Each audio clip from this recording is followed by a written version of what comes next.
Early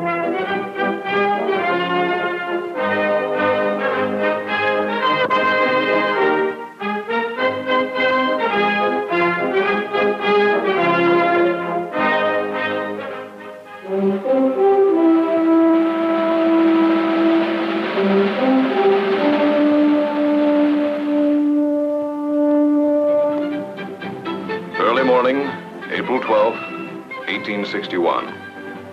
The first Confederate shots fell on Fort Sumter in Charleston Harbor.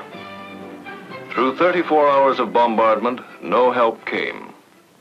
The flag was lowered. The nation was torn by civil war.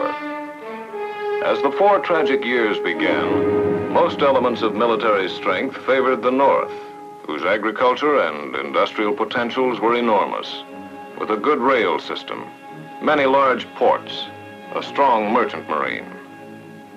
The agricultural South had an inadequate industry and rail system, a few important ports, a few merchant ships. The northern population was about 22 million. Of the South's 9 million, over 1/3 were slaves. Neither side had large armies. The Northern Navy of 90 ships included 42 in active service. The South was without a single ship of war.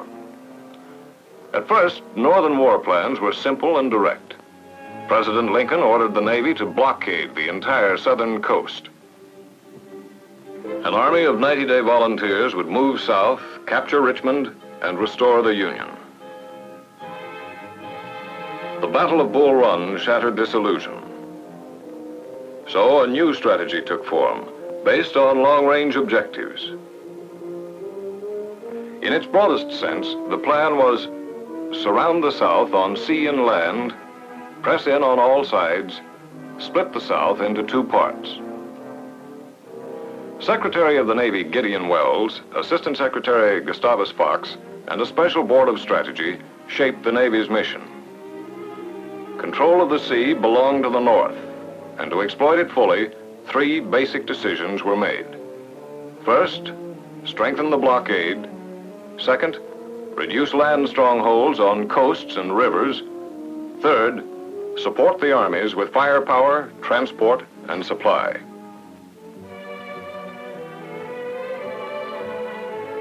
A vastly expanded Navy would be required to carry out these diverse duties. The North had the yards to build the ships and could call on a large body of experienced officers and a population with a long seafaring history. The Confederate Secretary of the Navy, Stephen Mallory, faced a far more difficult problem. He had a corps of trained officers who had resigned their commissions in the Federal Navy, but he had no Navy. He could not match the growing number of northern ships. He needed vessels fast enough to elude the blockade or raid northern shipping, or powerful enough to fight against great odds. Men with little or no nautical background had to be recruited and trained. New weapons must be devised. Commander Matthew Fontaine Maury and others developed ingenious mine-like torpedoes, some to be fired electrically. Kegs filled with high explosives designed to explode on contact, and spar torpedoes mounted on small craft and detonated on impact. But it would take time to produce any of these devices. Thus, lack of naval strength played a dominant role in compelling the Confederacy to accept a defensive strategy. It was hoped that heavy manpower losses in the land action would weaken the North's will to fight and gain time to secure European recognition, material assistance, perhaps even active intervention if the Federal naval blockade cut off the flow of cotton to England and the continent.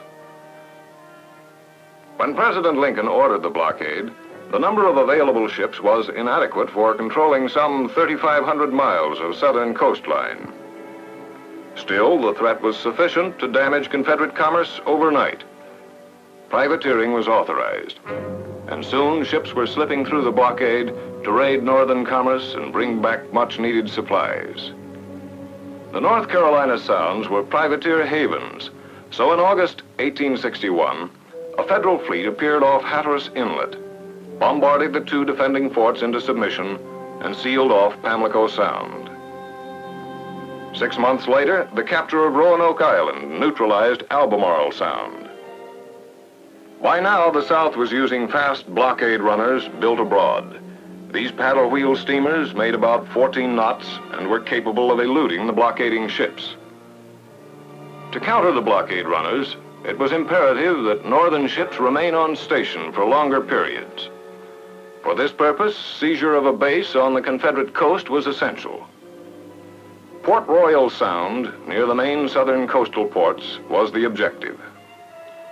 On 7 November 1861, a large Army-Navy amphibious expedition with Flag Officer Samuel F. DuPont in command of naval forces captured Port Royal after a short but severe engagement with the defending forts. A permanent base was gained, and the bulk of southern coastal defenses were withdrawn out of range of naval attack. So DuPont had little opposition while occupying all strategic points from Savannah to Cape Canaveral. When war started, Federal efforts to destroy the naval facilities at Norfolk were only partially successful, and the Confederates captured more than 1,000 cannon, an invaluable dry dock, and 11 partially damaged ships, including the steam frigate Merrimack. The Southerners raised the Merrimack, sheathed her with iron, and installed a ram. Her overall length was 275 feet, with only the armored casemate above water. She mounted 10 heavy guns, firing cast iron shells. Rechristened the Virginia, and under command of Flag Officer Franklin Buchanan, who had been the first superintendent of the U.S. Naval Academy, she went into action 8 March 1862. Steaming slowly toward the Federal fleet at Hampton Roads, she opened fire on the sloop Cumberland, lying at anchor. The Cumberland shot bounced off the sloping sides of the ironclad. The cannonade lasted for 15 minutes. Then, the Virginia rammed with great force, and within minutes, the waters closed over all but the masts and flag of the Cumberland. The Virginia now turned on the frigate Congress, which was frantically maneuvering for a more favorable position. She, too, was battered into submission. By now, the Virginia had lost the use of her ram and 2 guns. Her commander was wounded. She broke off the action. Here was a deadly challenge to the blockade. In fact, to the very existence of the Navy. But at this moment, wallowing in heavy seas off the coast, a curious-looking Union ship was steaming south to meet the threat of the Virginia. She was the Monitor, built and readied in 131 days after the plans of John Erickson. She measured 173 feet, covered with a 1-inch sheet of armor. A chief feature was a heavily armored revolving turret 9 feet high, mounting 2 11-inch Dahlgren guns firing 168-pound shot. This turret allowed the guns to be trained through 360 degrees. Several hours after the destruction of the Cumberland and Congress, the Monitor arrived at Hampton Roads, and her commander, Lieutenant John Warden, prepared for battle.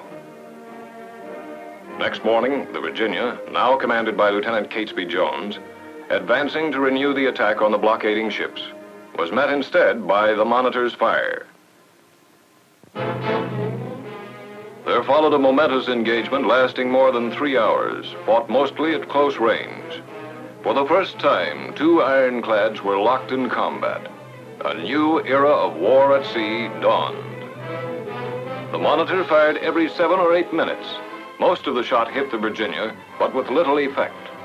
The Confederate guns poured out a more rapid fire, but only a few shells hit the Monitor, doing little harm. The Virginia struck her antagonist a glancing blow. Earlier loss of her ram prevented serious damage. A shell struck the Monitor's pilot house, temporarily blinding Lieutenant Warden.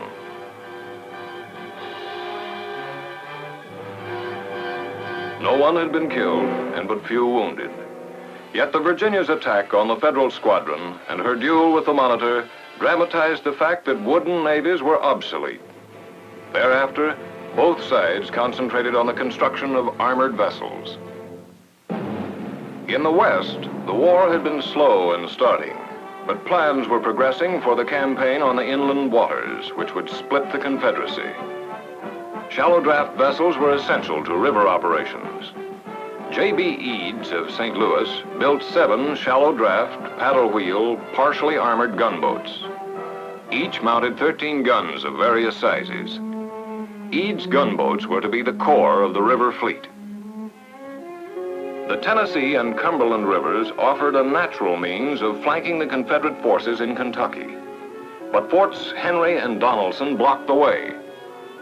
General Ulysses S. Grant and Flag Officer Andrew Foote led an expedition against these 2 strongholds. Heavy rains ruled out the joint attack on Fort Henry planned for 6 February 1862, so the gunboats attacked alone.